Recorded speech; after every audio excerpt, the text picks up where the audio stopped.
Hello everyone, welcome to only success. I am Shivani Chauhan. इस video में हम लोग देखने वाले हैं क्लास 10th हिंदी की बुक का चैप्टर 3 लखनवी अंदाज के क्वेश्चन आंसर्स। तो पहला क्वेश्चन है, लेखक को नवाब साहब के किन हाव भावों से महसूस हुआ कि बातचीत करने के लिए उत्सुक नहीं है। तो लेखक बैठे हुए थे आराम से ट्रेन में और उन्होंने नवाब साहब के हाव भाव, उनके एक्सप्रेशन से कैसे समझा कि भाई इनको तो बात करने में कोई इंटरेस्ट है नहीं। तो आंसर है, लेखक के अचानक डिब्बे में कूद पड़ने से नवाब साहब की आंखों में असंतोष दिखाई दिया। ट्रेन में लेखक के साथ बातचीत करने में नवाब साहब को कोई उत्साह नहीं दिखा।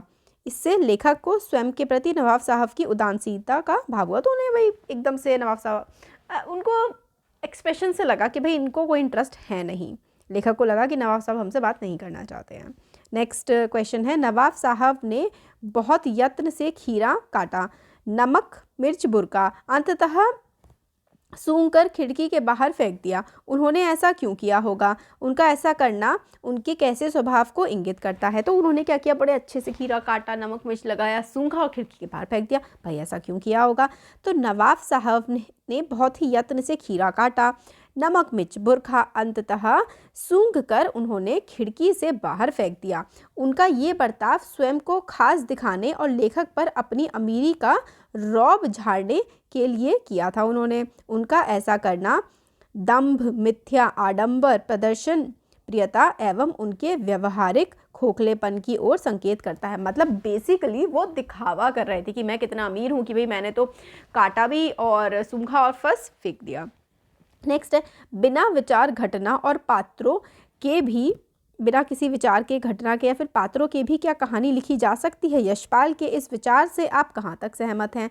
तो देखिए आंसर है, अपने इस कथन के द्वारा लेखक नई कहानी के दौर के लेखकों पर व्यंग कर रहे हैं।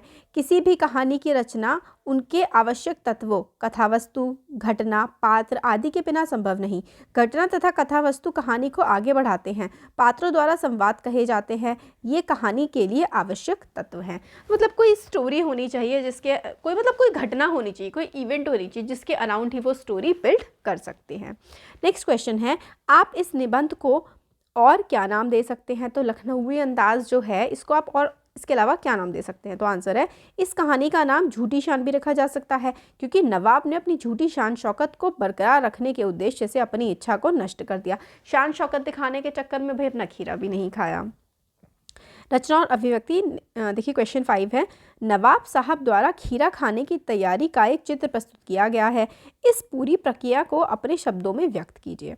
देखिए आंसर है, नवाब साहब ने बड़े करीने से खीरे को तौलिए पर रखा और फिर अपनी जेब से चाकू निकालकर खीरे को सिर से काट दिया।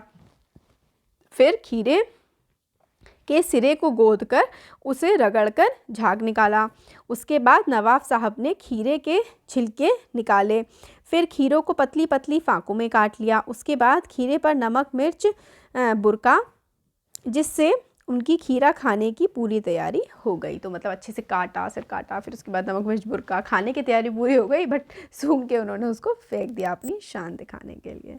तो ये थे हमारे चैप्टर के क्वेश्चन आंसर्स। होपफुली आप लोगों को समझ में आए होंगे, आपको अच्छा लगा होगा। Thank you.